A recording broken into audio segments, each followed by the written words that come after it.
നമുക്ക് കാട്ടിലെ രാജാവായ സിംഹത്തിന്റെ കഥ കേട്ടാലോ? കഥയുടെ പേരാണ് സിംഹവും മാനും. ഒരിക്കൽ കാട്ടിലെ രാജാവായ സിംഹത്തിന് വേട്ടയാടുന്നതിനിടയിൽ കാലിന് പരിക്കുപറ്റി. പിന്നീട് സിംഹത്തിന് ഇരയുടെ പുറകെ ഓടി അതിനെ പിടിക്കാൻ കഴിയാതെയായി. കുറേ ദിവസം കഴിഞ്ഞു. ചെറിയ എലികളെയല്ലാതെ മറ്റൊന്നിനെയും സിംഹത്തിന് കിട്ടിയില്ല. ഒരു ദിവസം കുറച്ചു ദൂരെ ഒരു മാൻ മേയുന്നത് സിംഹം കണ്ടു. കുറേ നാളായി വയറു നിറയെ എന്തെങ്കിലും കഴിച്ചിട്ട്. എന്ത് സൂത്രം പ്രയോഗിച്ചിട്ടാണെങ്കിലും ആ മാനിനെ പിടിക്കണം. സിംഹം തീരുമാനിച്ചു.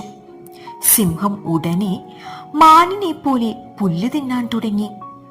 മാൻ ഇതുകണ്ട് അത്ഭുതപ്പെട്ടു.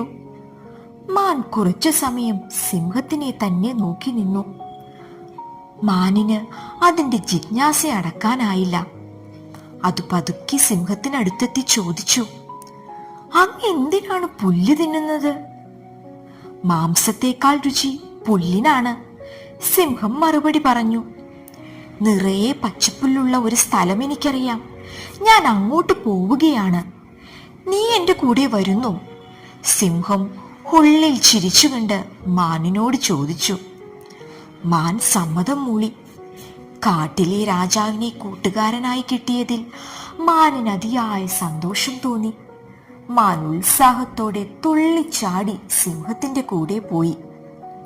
സിംഹം മാനിനെ സൂത്രത്തിൽ തന്റെ ഗുഹയിലെത്തിച്ചു. അപ്പോഴാണ് മാനിന് തനിക്ക് പറ്റിയ അബദ്ധം മനസ്സിലായത്. രക്ഷപ്പെടാൻ ശ്രമിച്ചെങ്കിലും സാധിച്ചില്ല. മാനിന്റെ വിഡ്ഢിത്തത്തിന് പകരമായി അതിന് സ്വന്തം ജീവൻ തന്നെ കൊടുക്കേണ്ടി വന്നു. ഈ കഥയിൽ നിന്നും നമുക്ക് എന്ത് മനസ്സിലാക്കാം? ശത്രുവിനെ വിശ്വസിക്കുന്നത് അപകടമാണ്.